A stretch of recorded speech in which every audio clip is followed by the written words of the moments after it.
Trump Talk Now from the Double Barrel Bar and Grill at Volusia Top Gun. Here's your host, Vic Baker. Greetings, fellow American patriot Trumpublicans, and welcome to Trump Talk Now, the home of fearless truth-telling about America's transformational president, Donald J. Trump, and his ongoing mission to make America great again. Our show is brought to you locally by Volusia Top Gun in Daytona Beach, Florida, where we're live streaming on Facebook in front of an audience of patriot Trumpublicans and with the gun range behind us. In just a few minutes, we expect to take a call from Kurt Schlichter, retired Army colonel, conservative commentator, stand-up comic, and author of the book, The 21 Biggest Lies About Donald Trump. I cannot tell you that all the madness infecting America will dissipate in 90 days. But here's something I can tell you. President Donald Trump will be reelected by a landslide of fed-up, decent, hard-working American men and women 89 days from tonight.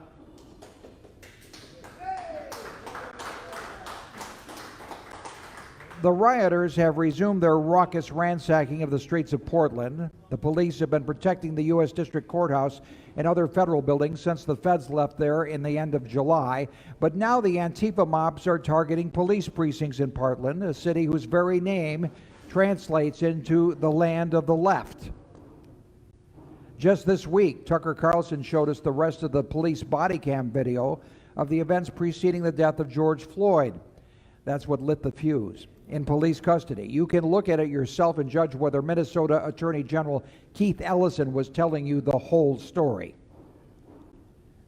Meanwhile, this helpful advisory from Minneapolis police: if you're being robbed or attacked or assaulted, just cooperate with the criminals because the cops aren't coming. How reassuring. At the same time, New York's litigious Attorney General Letitia James has filed a lawsuit against the National Rifle Association and its leadership, including Executive Vice President Wayne LaPierre. The New York AG seeks to disarm the NRA and dismantle it entirely. The NRA is firing back with a lawsuit of its own. She accuses the NRA of having a culture of self-dealing, taking millions of dollars for personal use. Somebody might want to tell this lefty AG that an election year is not a great time to go after America's premier organization for gun owners. Here's something a little more reassuring. Americans are exercising their Second Amendment rights in record numbers.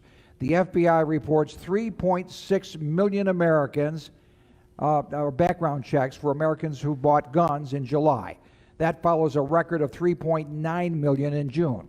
Overall, the FBI has conducted nearly 23 million background checks in 2020. That's a 44% increase over last year. Americans are not going to stand idly by if lunatic lefty mayors keep defunding police. Speaking of lunatic lefties, Los Angeles Mayor Gil Garcetti is now threatening to turn off the power and water of any Angelenos who dare to host a large house party, such as the madness of COVID fascists. This stuff is the sort of thing that you would see in a fascist country or dictatorship. Twitter and Facebook are censoring Trump comments about some people who seem to have a natural immunity to the Wuhan virus and the fact that children seem less susceptible to it. Twitter suspended Trump's campaign account for a tweet saying that kids are nearly immune to the Wuhan virus. But you know something? Trump is actually right. The science says that kids are almost immune to it. More kids die from car accidents or drowning than COVID. The Twitter tyrant who clamped down on Trump's account is Kamala Harris's former press secretary. How about that? Teachers' unions continue to blackmail districts over back-to-school plans. Some unions are insisting on universal mail ballots, universal health coverage, and a large lefty laundry list of ransom demands before they'll do the jobs they're paid to do. I think these teachers and their districts need some basic lessons in math. If you stop providing a service and stop using school buildings to provide it, then why are you entitled to taxpayer money? Maybe we should call their bluff and subtract the money that we pay them and cancel their contracts for non-performance. Now, let's consider Dr. Anthony Fauci, who apparently never treated a single patient in his 50 years as a public health official. Never treated one patient. Attorney Robert F. Kennedy Jr., who's based in Orlando now, he works for Morgan & Morgan. He claims that Dr. Fauci has a big financial stake in a company developing a Wuhan virus vaccine. How about that? Here's what Kennedy said, end quote. Anthony Fauci put $500 million of our dollars into that vaccine. He owns half of the patent. He has 5 guys who are working for him who are entitled to collect royalties from that. So you have a corrupt system, and now they've got a vaccine, and it's too big to fail. So does that explain why Dr. Fauci insists vaccine is the only solution to this? And here's another eye-opener for you. Remember how the liar for hire media scorched President Trump because he promoted the use of hydroxychloroquine for COVID? The latest international testing of hydroxychloroquine shows that countries that had early use of the drug had a 79% lower mortality rate than countries that banned the use of the safe malaria drug. This means that Dr. Fauci, Dr. Birx, the CDC, the liberal fake news media, and the tech giants have been pushing a lie that might have cost countless lives. Hydroxychloroquine has been used safely for more than 60 years for lupus and malaria patients. It's cheap and widely available, unlike new designer drugs and the vaccines that promise to make people like Dr. Fauci rich, filthy rich. The Wuhan virus has been nearly fatal to the life of the Big Apple. Bolshevik Bill de Blasio is assisting in the economic suicide. His latest edict has health Nazis posted at every entrance to the city that never sleeps, warning out-of-state visitors that if they come in the city, they must quarantine 14 days or face $10,000 fines. That's a great way to rebuild a city you brought to its knees, Bill. It's gotten so bad that New York's clueless Governor Andrew Cuomo is now pleading with wealthy New Yorkers to return to the Big Apple. He's offering to buy them dinner and a drink if he can only find a restaurant that's open for business. If it can happen there, it can happen anywhere. This is a warning to you, America. This is what happens when you put Democrats in charge of your lives. Speaking of Democrats, Nasty Nancy and Chuck Schemer are still gumming up the works on Capitol Hill. Negotiations are still continuing on another stimulus bill that adds $1 trillion or $2 more to our national debt. $1 trillion here, $1 trillion there. Now, after a while, you're talking real money. President Trump wants to send you more money to pay your bills amid this economic disruption. But Democrats are pushing their usual wish list of crazy schemes like bailouts for mismanaged Democrat-run cities and universal mail-in ballots and ballot harvesting.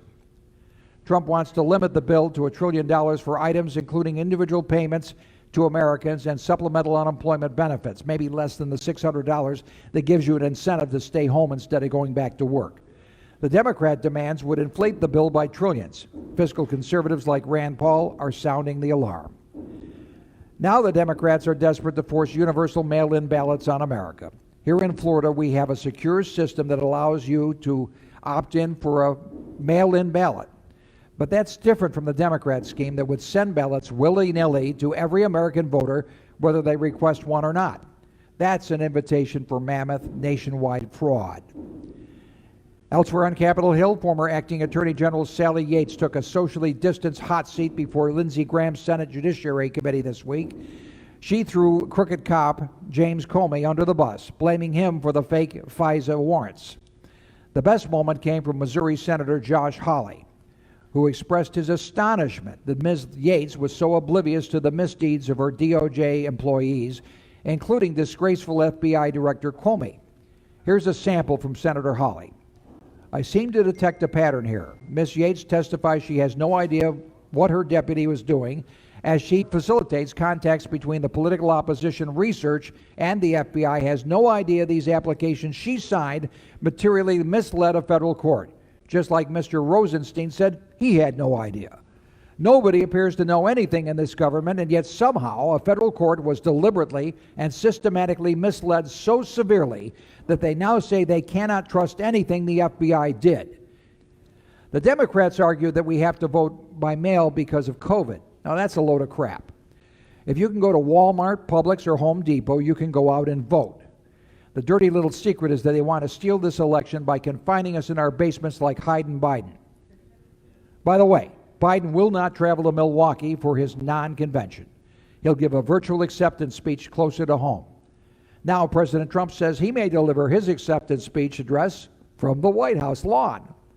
Nasty Nancy says he can't do that. Well, watch him.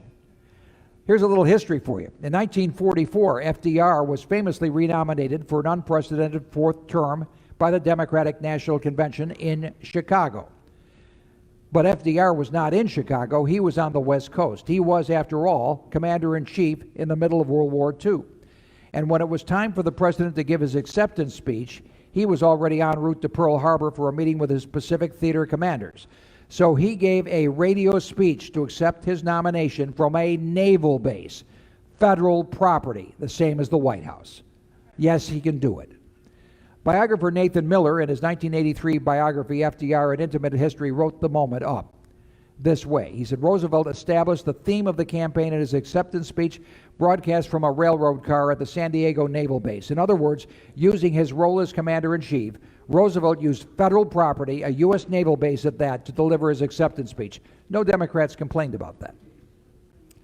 Joe Biden, meanwhile, here in 2020, remains safely ensconced in his Wilmington, Delaware basement, muttering malapropisms and misfires.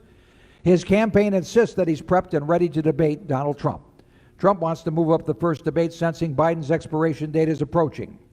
But as it stands now, 3 debates are on the calendar, and the commission has said they will not move up or add another debate. When a reporter asked him if he had taken a test for cognitive acuity, Joe Biden answered by saying, "Why the hell would I take a test? Are you a junkie?" The reporter, by the way, is black, so, that didn't go over well. Now, the woke cancel culture has come to Springfield. Veteran actor Harry Shearer is leaving The Simpsons. Harry was the voice of Mr. Burns, Waylon Smithers, Principal Skinner, Ned Flanders, Kent Brockman, Reverend Lovejoy, and Dr. Hibbert, a prominent black doctor in Springfield. But the show's creators have announced they'll no longer cast white actors in the role of non-white characters. Harry quit, reminding everyone that performances are about pretending to be somebody that you're not. Go.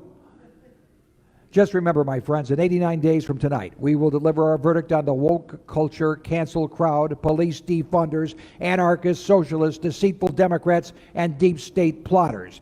That's when we will re-elect Donald Trump by the biggest landslide in American history, and you can bet on it.